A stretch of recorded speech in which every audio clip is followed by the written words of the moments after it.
So hey guys, here's a quick hands-on on the new Gigaset ME Pro, and that's the most expensive version, so it will retail for about €550. But well, I have to say the build quality is very impressive. Now, just have a look here at the quality. Now, the back glass, they said it's Gorilla Glass and it feels very good. Then here we have a fingerprint scanner, and the nice thing is that it feels like it would be Gorilla Glass too, so it's really part of the back cover and not just like on some other phones like Chinese phones, Elephone P8000. That feels kind of strange, but here it's pretty well integrated. Now you see it comes with a metal frame, and this phone is kind of heavy. I think the data sheet says 180 grams or something like that, but you can find it on nerdbench.com, so make sure you check it out. Now the display, as you can see, it's full HD. We have here an IMX 230 rear camera and 20 megapixels on the Pro version. Then the same sensor also in the lower versions, but with 60 megapixels, so that's a little bit strange, but well, they say it's the same sensor. We have a dual tone LED flash, which is really nice because here we have some warm LED light, and here we have some kind of white LED light. Here we have that heart rate monitor, which still needs a bit of work, so it's a little bit slow. The fingerprint scanner also, but this is still a beta firmware, so it's not the final version. You see it's very glossy, has a bit of an iPhone look because it's also very slim, and I like the round shape, feels very good in my hands, feels like a really flagship device. Also, it is running the Snapdragon 810.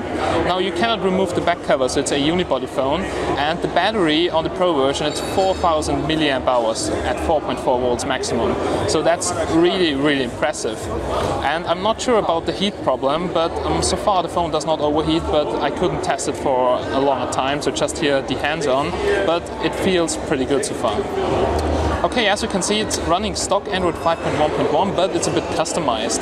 But Gigaset, they told me it's actually not full with bloatware, like for instance, I won't say names here, but let's say TouchWiz.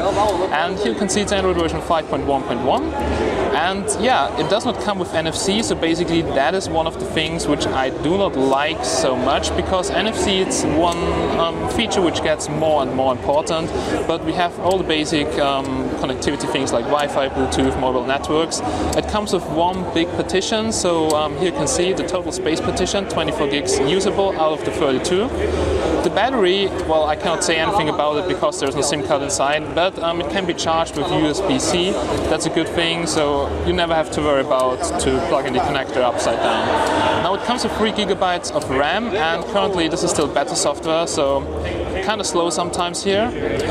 Let's see running apps in the background. Okay, let me go back here. And regarding the RAM consumption, I just want to say that this is not a final ROM, but the launcher feels pretty smooth. You don't have a menu anymore, so just like on MIUI or some other ROMs, you have everything on the home screen. Fingerprint management, we just tested it. Nerdbench, so Tim said it's kind of slow, and I experienced the same thing, but it will be improved. That's what they told us. And system updates are working. The latest update was yesterday, so this is a beta ROM currently. So well guys, that's the most expensive version with around €550, but the Gigaset phone is from a German company called Gigaset, so you really don't have to worry about warranty. You buy it in Europe, and that's the final end price. And for that, the specs and the build quality, it looks very, very promising. Okay, here at the bottom you can see we have 2 speaker grids, but on the datasheet it says it's a mono speaker, so I cannot tell you anything about that. Here's what the USB-C port looks like. Really nice thing, because just like Apple Lightning, you can plug it in up and down. Then here, the round corners, they look really nice. You see it's very glossy. Here we have the dual SIM slot, and this is actually something which is like on the Meizu M2 Note, so you can decide if you want to use 2 SIM cards or 1 SIM card and 1 microSD card. So it's up to you if you need more memory or if you want to use the dual SIM feature. The power button is on the right side, but the volume rocker here on the left side. But the buttons, they are really huge, made out of metal, and my overall first feeling here is very nice. At the top, IR blaster, here another microphone, so yeah, I think there should be a microphone at the bottom too, maybe it's in one of the speaker grids. And here we have the 3.5mm headphone jack. What I really like about the design is that the headphone jack is here almost in the middle, so it doesn't go into the back cover, and the overall design of the phone is very cool. Okay, that's the Pro version, and now I would say let's have a look at the other versions.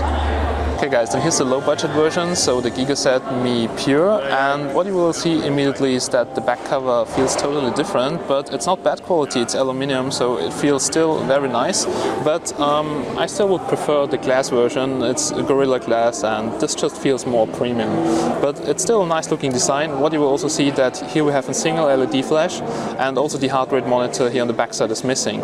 The camera, so I think it's the same sensor, at least it says that in the datasheet, but it's shooting with a lower resolution, and the rest looks very similar, but just here the Gorilla Glass on the back side is missing, and yeah, that's what you get for around 350 euro.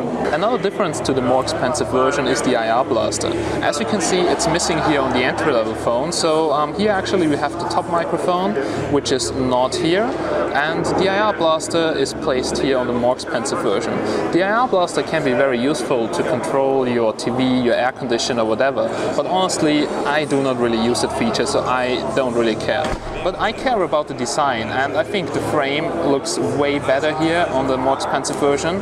Also there's a weight difference, so this one here seems to be heavier, and well, the back cover, it looks just so much better with Gorilla Glass. I mean, the aluminum version is nice too, but that Gorilla Glass fingerprint version here looks way better in my opinion. But that's just basically the main difference here. Maybe another interesting thing is that multicolor LED here, which all the devices feature, and it can light up in 3 colors I think, but well, just check out the description, and I think it's kind of nice because a notification LED in this ages is a must for me.